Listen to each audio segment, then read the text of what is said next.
Metwa ensem na so amedikan ya bo wamane se ende day ogefo bosome ne da etoso miensa Afia pema hankno de osomba ko na Christo Asafo Mission of Ghana Emeritus Engineer Apostle Joseph Kantanka nam ninimdie eni odumankuma ne pa ode adom no emu no wote Christo Asafo ema no ejinaye ende day yenya frisia no aduonum enum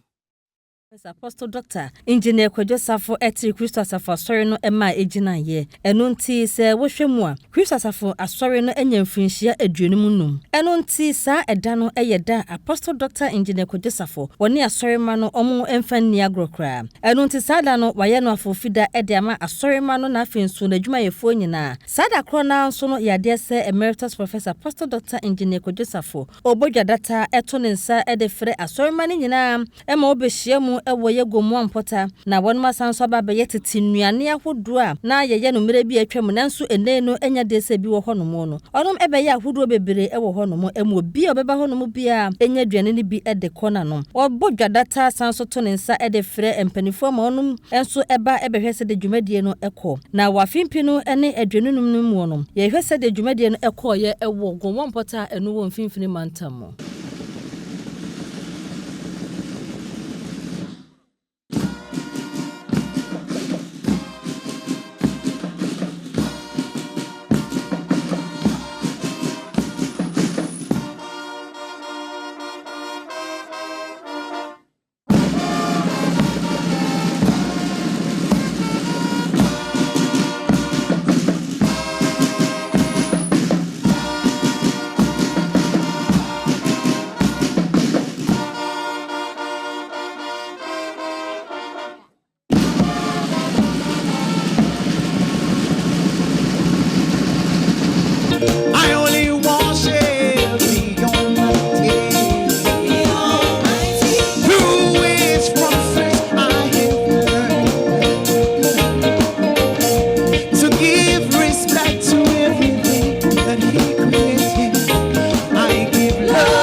Adia o de boy ni no emu owiram na de ni enu se ka otefa ko a iska no to firso wonya ya nkoto a onna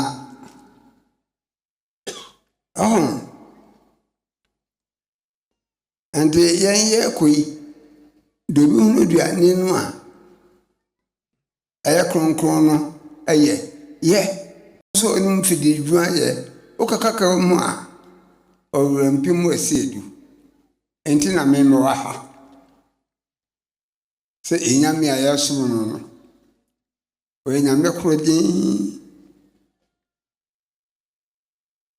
na anya dani ara enipa obekọ unchi na okoni bisawa aka se nam de se wani munyam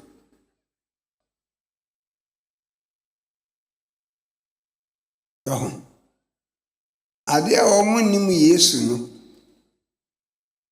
mo ankasa Yesu bawu ye no se emfie empim mienu ni ani aduonu nan oya de ko chiro ne ho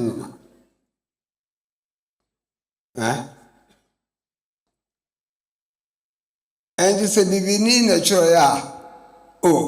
enmo we we had de bruni a chiro pa chiro ne timudi no se nyame bi di wachi ono anyame no maboa ye no nkin ho nyame nsira mo on chance fen koduru ba bia obi afiro